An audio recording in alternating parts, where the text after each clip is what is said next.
it was a very humbling moment because one of them shook me at like a Heisman trophy running back, okay? Did the Heisman pose and gave me the okey doke.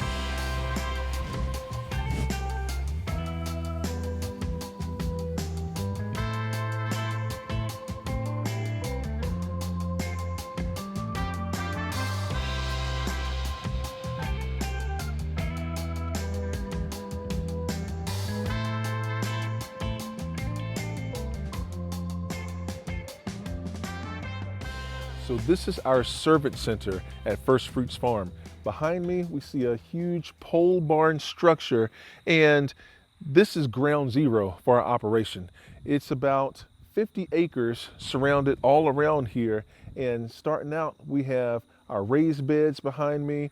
We have our very close gardens. We have our high tunnels, greenhouses on the opposing side, and then we have our field crops as well. And so this is such a large farm, and it was kind of confusing over so many years because people said, hey, are we supposed to go to gate number 1, gate number 4, where we harvested sweet potatoes in 2015? And to eliminate a lot of that confusion, we said, hey, everybody's going to come to one base camp. We're going to start at the servant center. And so this is where we all meet up. This is the gathering place. It's rustic, nothing special about it, but it epitomizes a farm, okay? Because we're able to hide from the sun up underneath there. We're able to seek shelter from the rain. Also, it's a great place to sort our fruits and vegetables, to load, unload. It just has so many all-around practical purposes. So right here, we are in front of our fall garden, and this is a very strategic garden. It has 900 plants of both collards and cabbages, and they're going to serve one of our local Presbyterian churches for a big food drive right before Thanksgiving. And so in about a month and a half from now, mid-November, they're going to be ready to be harvested and sent out. All right, so all the food that you guys grow here is basically donated, right? So yeah, that is the core of our ministry, First Fruits Farm. So now, starting out, our goal was to give the first fruits of every harvest. But God tugged at our hearts early on in our food ministry, and it wasn't just the first fruits. We were challenged to give all fruits. And we did so 2014, but then we were challenged the next year after that, 2015, and the subsequent years, 2016 and 17, said, hold on a second now, like that wasn't the original plan here. That wasn't, the original goal. But you know what? We have been just so blessed by the support from the community. We've been blessed, just by our family being able to come together and take this and what we thought was just a dream, but make it a reality. And so even though it is a struggle, even though it is a lot of hard work, it's worth it, okay? Being able to make an impact in such a practical and unique way, but it's just food, guys, okay? There's really nothing special about what I'm doing here at First Fruits Farm. Agriculture has been around for thousands of years, and yeah, if a caveman can do it, then yeah, you can do it too. If a former football player can do it, then you can do it too. Okay, and so that's one thing that I'm also trying to share is that there's nothing special about Jason Brown. If I can do it, then you can do it.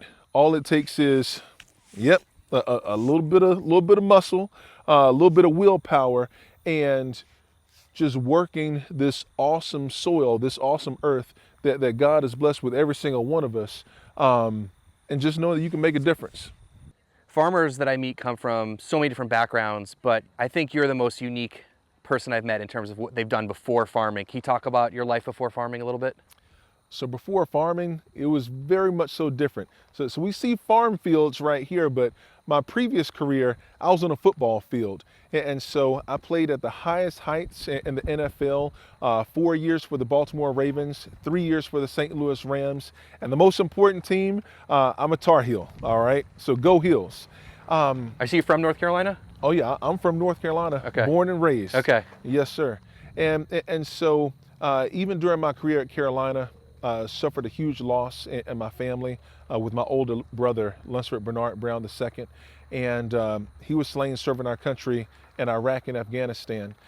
7 years older than me, and so when I turned 27 years old, the same age that he was when he was slain, I had already made it to my highest heights in my career in football, fortune and fame, but yet there was a tugging at my heart saying, Jason, is fortune and fame all there is? Is this what life is really all about? And I really began to look at Lunsford's service and sacrifice, and he really pulled me in that direction.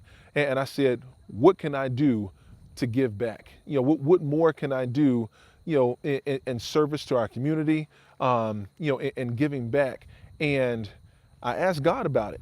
I said, with all the gifts, the talents, the abilities that you blessed me with, what would you have me to do more so than anything else to be a blessing to our local communities? And he told me, farming, combating against food insecurity, combating against hunger. And I said, hold on a second now. Like, we're surrounded by farms, okay? Like, there's John Deere tractors and there are farms all over North Carolina and everywhere that you see. But when I took a closer look, I saw a lot of commercial and industrial corn. I saw a lot of cotton, a lot of tobacco, wheat, and soybeans, and none of those things can some of the local families readily harvest out of the fields and cook it up for dinner that night. I say it as a joke, but it's really not a joke in that try and pull some nice leafy tobacco greens, dice them up and put some ranch dressing on them and make yourself a nice healthy salad, all right? It's not going to happen, okay?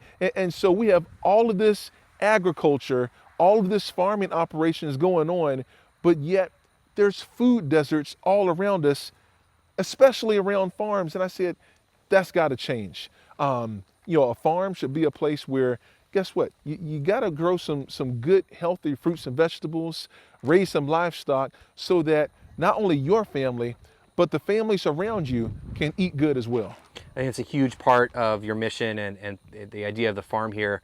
But I want to ask you something about leaving football and that, like, what was the reaction from your teammates, the owners, like your agent, your family? Like, how did that go down? Wow. They thought I was crazy, okay? Still do? But not anymore because, well, they couldn't see it then and neither could I. I was walking in faith, but I can see it now. Everyone talks about the American dream, chasing after the American dream, living the American dream. But one thing that I realized is how lonely it was at the top. One thing I realized is that, how great is the American dream when you're leaving behind all the Americans, okay? And so it really wasn't something that was for everyone. It really wasn't something that was able to be achieved by everyone, because I was eating good, but everybody else wasn't eating good. Well, on a farm, everybody can eat good, okay? My family, your family, this is something that we can all partake in. And guess what? You don't have to be a professional athlete to do so. Okay, so it's just amazing to me. I mean, most people wind up leaving professional sports after they get injured or some other life-changing event, but you just needed to do this. So a big part of what you have going on is your family and faith and food. So can we take a look around a little bit more and check out some of because you're doing a lot of meat and growing vegetables and all those kinds of things? Yeah, brother. It's a big farm. As you see, once it was a dairy farm, and I have no intention in bringing this farm back in dairy operation. Now, that's a level of responsibility that, yes, even I shy away from. But it's a place where you can grow a little bit of everything.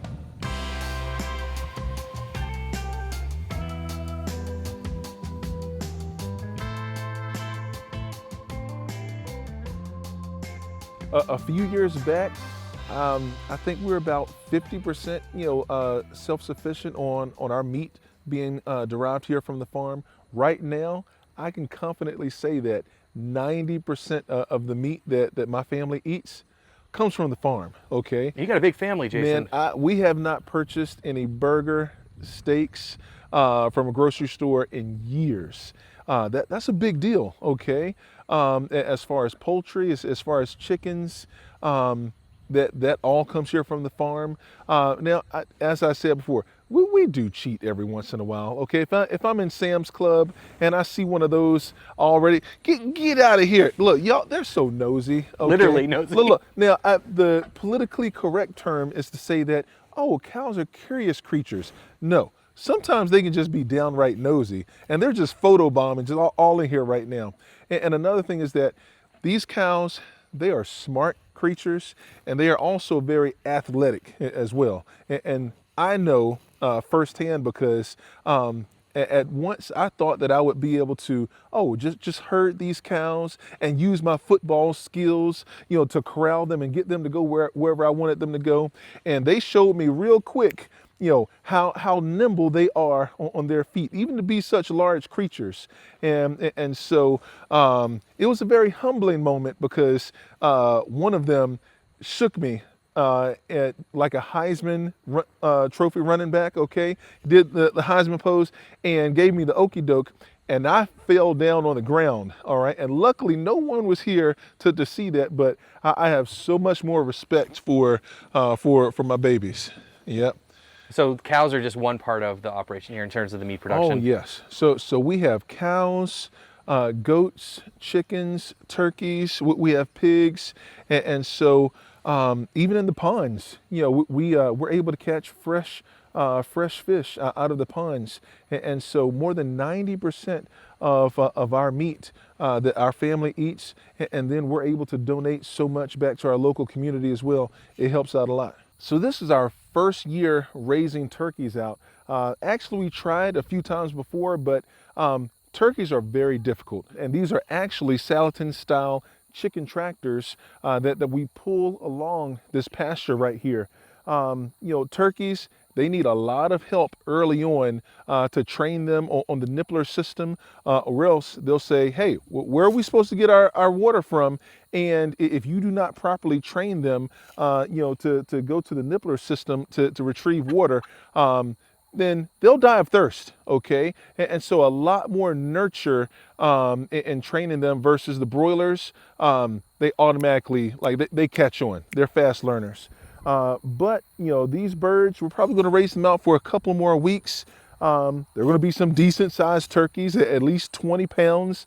And I'm excited because this is going to be our first Thanksgiving where we'll be able to roast up, fry up, smoke, however you want to prepare your turkey. Guess what? We might have multiple different ways, okay? But very excited because this is going to be our first Thanksgiving where we will have our very own turkeys from First Fruits Farm. Okay, so we got cows all the time. We have turkeys. You're going to do that maybe once a year? Yes, it's seasonally? Turkeys are Okay. seasonal. But generally you're Correct. running chickens through here? Yes, and we have chickens usually in the spring and in the fall. When it gets so hot in the summertime or too cold in the wintertime, it's kind of hard on them when they're out in the pasture. And so the spring and the fall are just the right climate to be able to have them out on a pasture where they're not experiencing extreme colds or extreme hots. This is our traditional dairy barnyard. Big, beautiful dairy barn behind me. And back in the day, this barn was built in 1953 by a gentleman named A.B. Manning.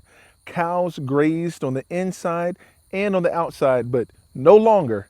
Now people graze in there. This is our amazing graze barn, okay? A place where it's not only, weddings and receptions, but a place where we can host community dinners, farm to table dinners, where we can truly bring this thing full circle.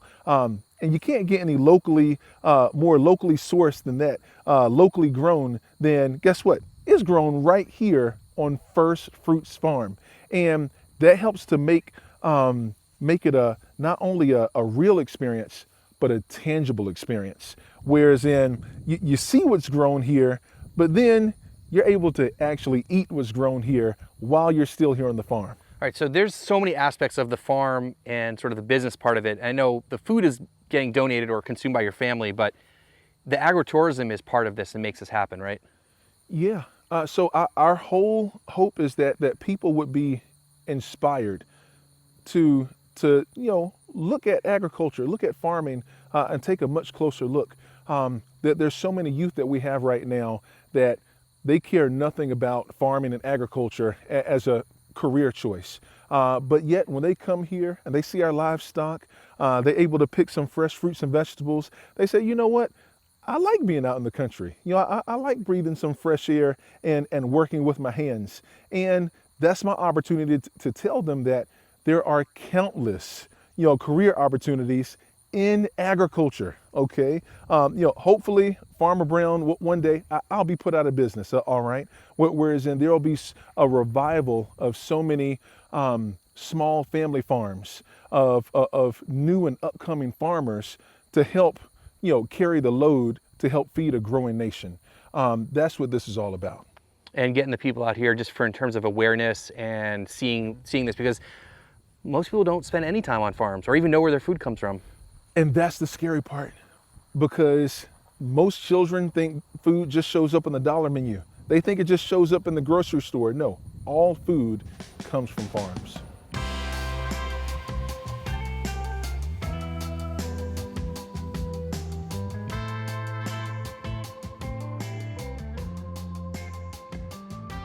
The first time I ever climbed upstairs here in the barn, I knew it was a special place. I saw the cathedral ceiling, and I also saw a pure white barn owl that flew around in circles around here, and I was like, wow. I said, I've got to do something special with this space. And eventually we did, okay? And so we're able to host not only, ceremonies up here, but we've had awesome Christmas at the barn events, sunrise, Easter services, and it just makes it very, very special. You just feel how authentic it is, just that farm feeling. It's like it's baked in to the wood. And when you come here, man, you can't help but to be just surrounded by the love of just an old barn.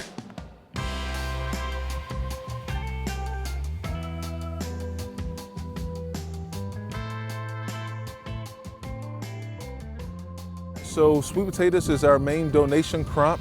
One thing is that, we're able to grow, quite a few acres at a time. They usually yield about 20,000 pounds, per acre. And so for us, because they're nutrient dense, they're easily to store, so they have a long shelf life.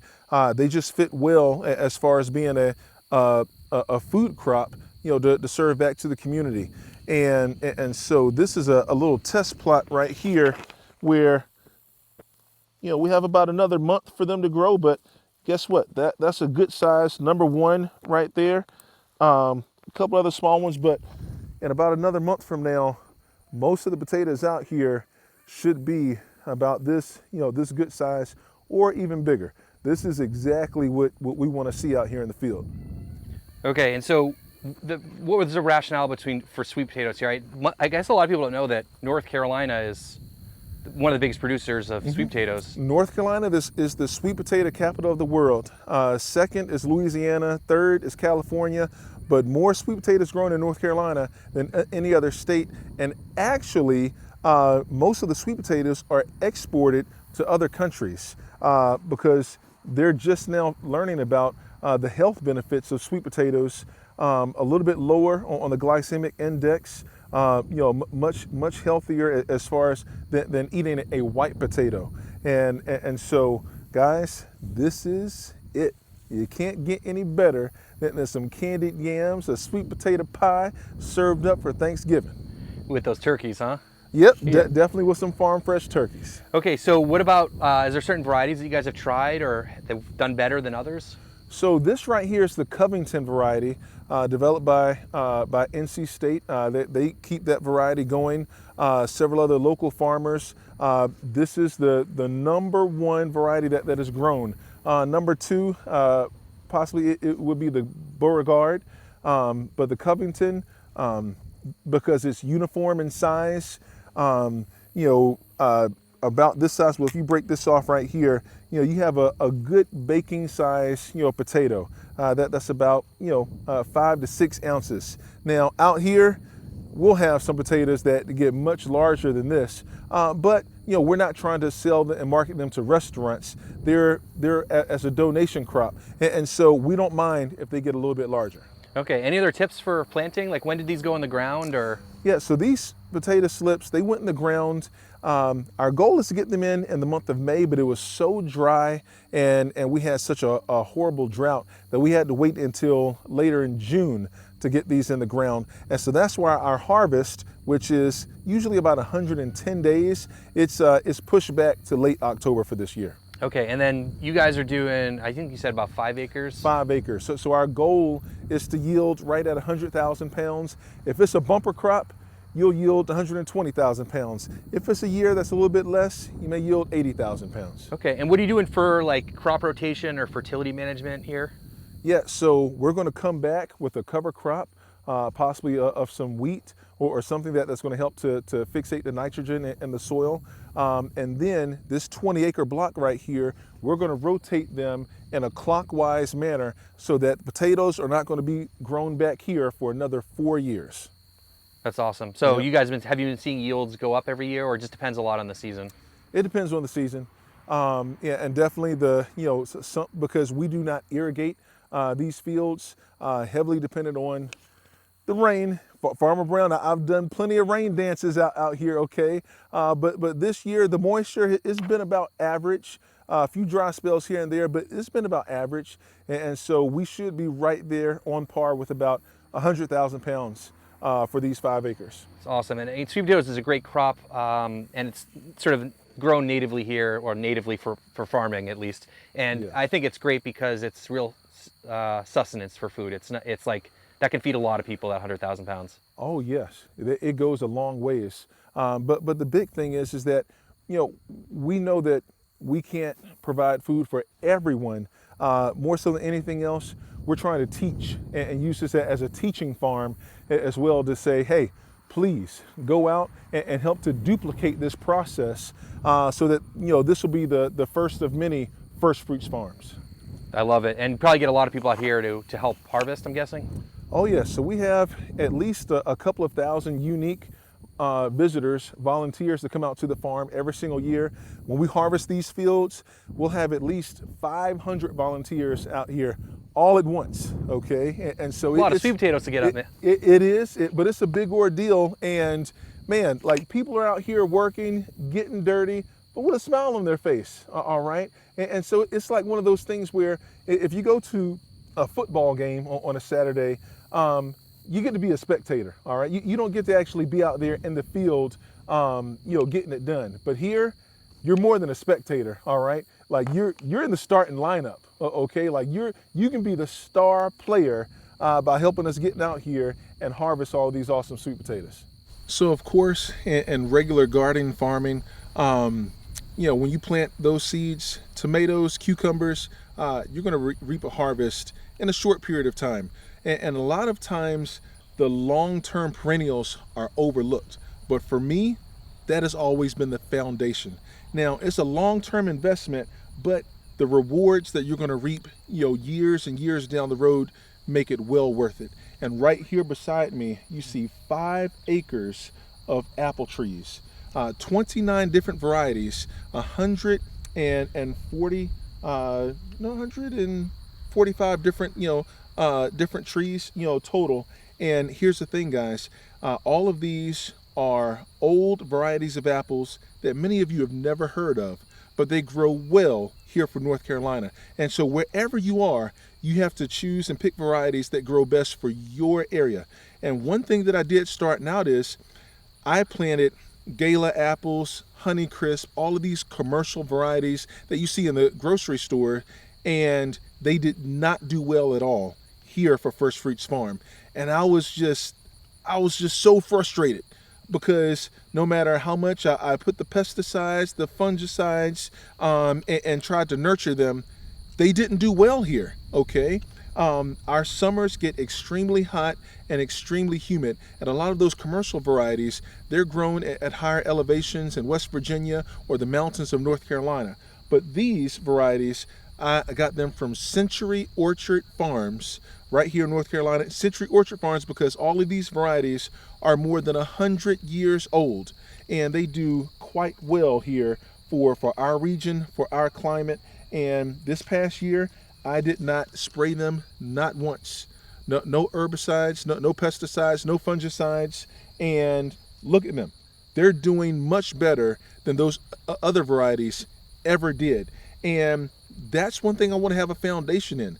I want to plant something that's going to be resilient. I want to plant muscadine grapes because guess what? If they can grow wild in the forest here and thrive, then if I make them a nice trellis and give them a nice home, guess what? They're going to do awesome when I plant them here at First Fruits Farm. We have an acre of blueberries as well, and our blueberries, 1 acre, when they're mature, they can yield about 10,000 pounds. That's a lot of blueberries, guys, okay? Right now, they're about 3 going on 4 feet tall, but in the next coming years, those blueberries are going to be 5, maybe 6 feet tall and produce an abundance of blueberries for us for years to come. All right, we're back in my world here. We're talking market gardening. You guys are doing a little bit of hand vegetable operation here. Talk about what's going on here. You got some new tunnels, some just covered tunnel Yes. here. So for us, this is the wave of the future, okay? Like this is like the epitome of being a gentleman farmer, all right? But also like implementing, the technology, being able to extend our growing seasons year round. I can't wait to see what we're going to be pumping out of here in December, January, February, when it's cold outside, but be able to have a nice warm space, drip irrigation, like you name it. This is a game changer for us. And not only do we have 1 high tunnel, we have 4 high tunnels. Okay, that's more than 3,000 square feet per one. That's 12,000 square feet altogether. That's a quarter of an acre under plastic, heated. Like, so I'm pretty excited, man. You're gonna have to like come back and do a follow up, when we have everything completely covered up here. I have it fully enclosed in. It's a, don't judge a work unfinished. Okay, but I'm excited. All right. You guys are implementing some of the like not tractor based stuff, some more of the no-till stuff in here too, right? Yeah, permanent beds. Yeah. So a tractor will never touch this ground. Just to be able to control the elements. That's the hardest thing for being a farmer. Man. Absolutely. When it rains, it pours. When it's a drought, it's dusty. Okay. And so to be able to control some of those variables is going to improve our growing all around. Absolutely. I'm so excited to see this happen. And what else is coming up for First Fruits Farm? What do you guys have coming up, and what can people expect if they want to come visit, those kind of things? So definitely come out and visit for our sweet potato harvest. It's going to be late October and the first weekend in November, this year. All right, a little bit more than a month from now. Also, if you want to know a little bit more about our story, everything that takes place here, centered Trading Your Plans for a Life That Matters. That's a book that I wrote that shares my whole story from the football field to the farm field. You can find it on Amazon or any one of the major book retailer outlets. Cool. I'll put links down below for the book and your social media and all that kind of stuff. Jason, thanks so much for having me out. You're doing beautiful things here and just touching all the people around you in the community, so we really appreciate it. Appreciate you, brother. Thank you.